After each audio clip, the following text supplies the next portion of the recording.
Well, good morning.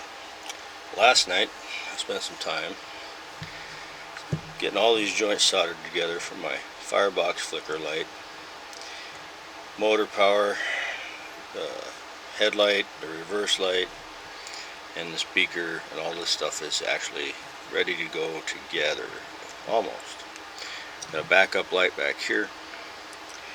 Got my pilot rebuilt, different pilot. Not installed it yet. Patience is the name of the game sometimes, and in this case the Loc 5 module, I'm going to have to attach it to the frame. Well, I have found that using two-sided foam tape is just too fat, too much distance. I got to make sure that when I glue it in that it does not impact these two wires here for the truck. The truck has to be able to wobble side to side. You know, there needs to be some motion here. I'll try to pick it up and show you here. So when the truck moves, I need to be able to wiggle freely like that. So I gotta make sure that it stays centered. A dab of silicone seems to be the best thing I've ever used. And then I find, I've got little chunks of weight that I use, little wheel weights that I use to put a little pressure on it to keep it in place while it dries. And then I'll just go work for the day and then come back in this evening and do some assembly work. Give you some heads up previews of that. Dab about that big ought to do,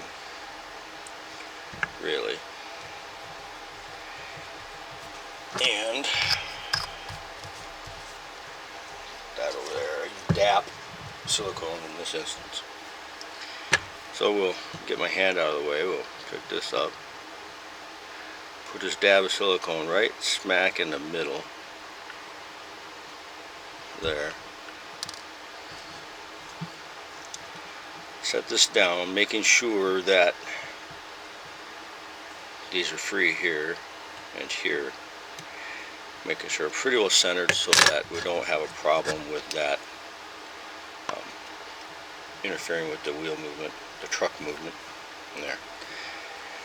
Also, something I do that a lot of people don't do, I got some packing foam here from a model train car. I think this came out of a GHQ kit, locomotive kit.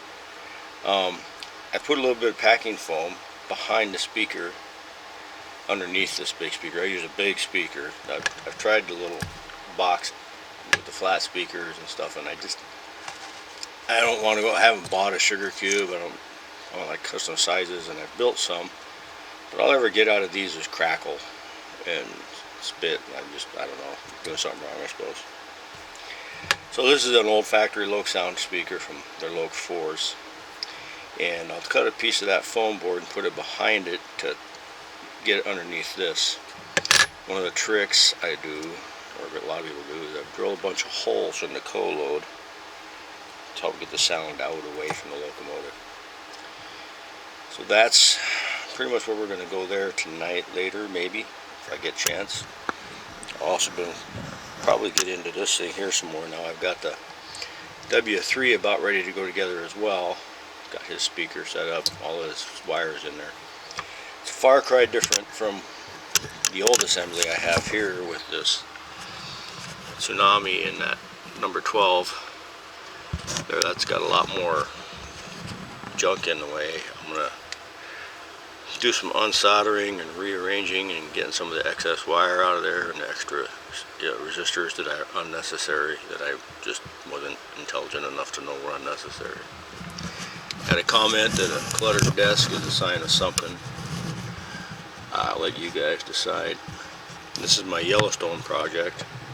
Took the Bachmann EM1 and I changed the stack arrangement considerably, working on piping. Did a little work up here as well to make the front end look more NP-ish. It's got an NP headlight, a few other things. Got an NP cab arrangement on it, working on that. Working on the tender as well, discovered that there's a big difference in the back of the tender, so I'm going to have to redo that entirely. So anyway, here we go. Patience is the rule for the day. Let that silicone dry before we do anything further. After I soldered everything last night, I used liquid tape, so insulated all the joints. Here we go.